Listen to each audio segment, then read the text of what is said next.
माय Konkan subscribe करण्यासाठी लाल बटनवर click करा आणि त्यानंतर येणाऱ्या बेल आयकॉनवर क्लिक करून सर्व अपडेट्स आपल्या मोबाईलवर मिळवा. कोकणातील लोकप्रिय चॅनल माय कोकणवर पहा धुमस चक्री लोकसभेची. Sponsored by Dapoli online. Maharashtra Swabhiman पक्षाचे उमेदवार निलेश राणे यांनी आपला जाहीरनामा आज प्रसिद्ध केला. या जाहीरनाम्यामध्ये आम्ही थेट जनतेचे प्रश्न मांडले आहेत असं स्वाभिमानचे उमेदवार निलेश राणे यांनी पत्रकार परिषदेत सांगितलं.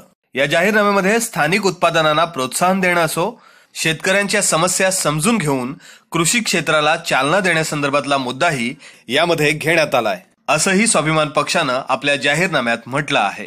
रोजगार निर्मितीवरही आपला भर असणार आहे असंही त्यांनी यामध्ये म्हटलं आहे. सर्व विद्यार्थ्यांना आंतरराष्ट्रीय दर्जाचं शिक्षण मिळवून देणार असंही त्यांनी म्हटलं आहे. कला क्रीडा क्षेत्रामध्येही विद्यार्थ्यांना वाव मिळेल अशा पद्धतीचं व्यासपीठ त्यांना मिळवून देणार हेही यामध्ये म्हटलं गेलंय. त्याचबरोबर आरोग्याला प्राधान्य देऊन वैद्यकीय मदतीस सज्ज राहू असंही यामध्ये म्हटलं गेलंय. सैनिक आणि पोलिसांसाठी कल्याणकारी योजना आणू असंही या जाहीरनाम्यात म्हटलं गेलंय. या जाहीरनाम्यामध्ये एकूण 12 मुद्द्यांचा समावेश आहे. या व्यतिरिक्त आणखी 6 महत्वाकांक्षी प्रकल्पांचा यामध्ये उल्लेख करण्यात आलाय. स्थानिक उत्पादकांना प्रोत्साहन, त्याच्यामध्ये फूड प्रोसेसिंग असेल, वेगवेगळ्या म्हणजे आंबा, काजू, कोकम, नारळ ह्याच्यावर एक फूड प्रोसेसिंग इंडस्ट्री उभी राहावी. यासाठी प्रामुख्याने फूड पार्क असतील, फूड प्रोसेसिंगचे कारखाने असतील. यासाठी प्रयत्न नाही तर ते मी 5 वर्षात पूर्ण करणार. एक फूड प्रोसेसिंगची इंडस्ट्री उभी करण्यासाठी, कारण का आपला आंबा, काजू सगळी फळ प्रक्रिया निर्माण म्हणजे ते पिकवली इकडे जाते पण ती विकली दुसरीकडे जाते. तर त्याच्यासाठी आपले कारखाने इकडेच यावे. जगाला आंबा किंवा कोकम किंवा काजू हे इथून जगाला घेऊन जाण्यासाठी जी काय सोय करता येईल तेवढी सगळी सोय मी करणार आहे. कृषी क्षेत्रासाठी त्याच्यामध्ये अनेक काय काय करणार ते सिंचन प्रकल्प असतील किंवा त्याच्यामध्ये पीक लागवडीसाठी प्रशिक्षण असेल, कृषी प्रदर्शन किंवा बाजारपेठ उपलब्ध करून देणं, ही सगळी पावलं कृषी क्षेत्रासाठी उचलली जाणार आहेत. पर्यटनासाठी पण वेगवेगळ्या योजना कशा तयार करता येतील.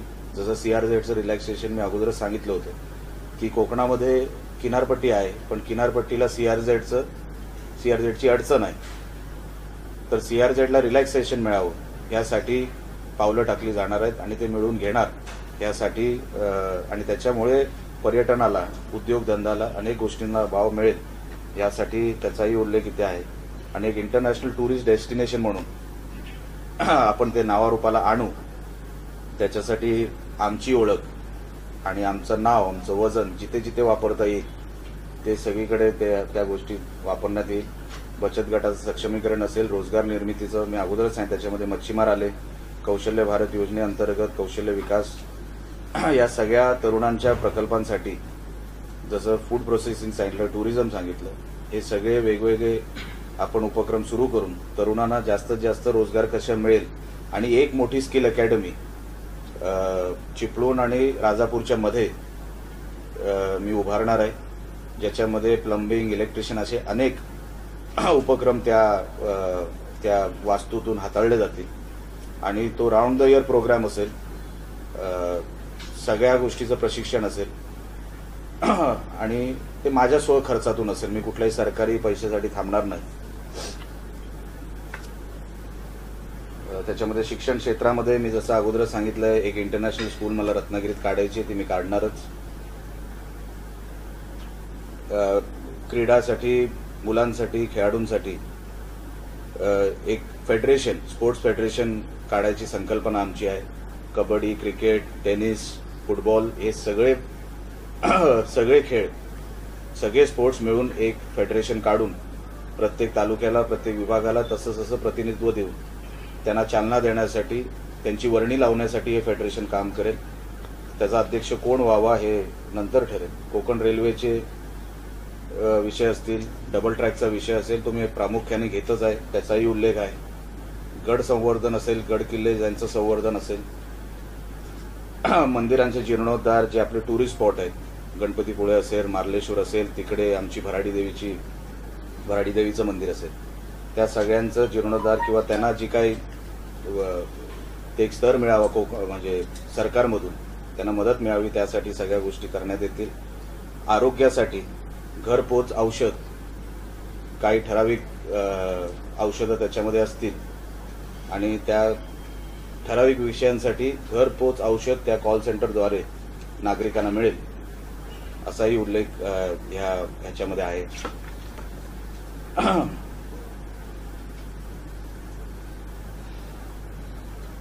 बाकी हातणकर साहेबांचं स्मारक मी अगोदरच सांगितलेलं आहे, ते मी करणार.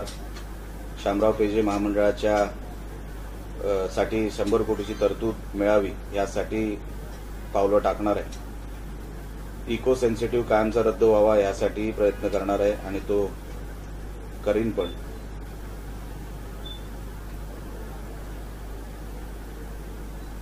बाकी मनोरंजनासाठी मल्टिप्लेक्स असतील, वॉटर स्पोर्ट्स असतील, उद्यानं असतील, या सगळ्यांची निर्मिती या 5 वर्षात, पुढच्या 5 वर्षामध्ये मी करायचा प्रयत्न करीन.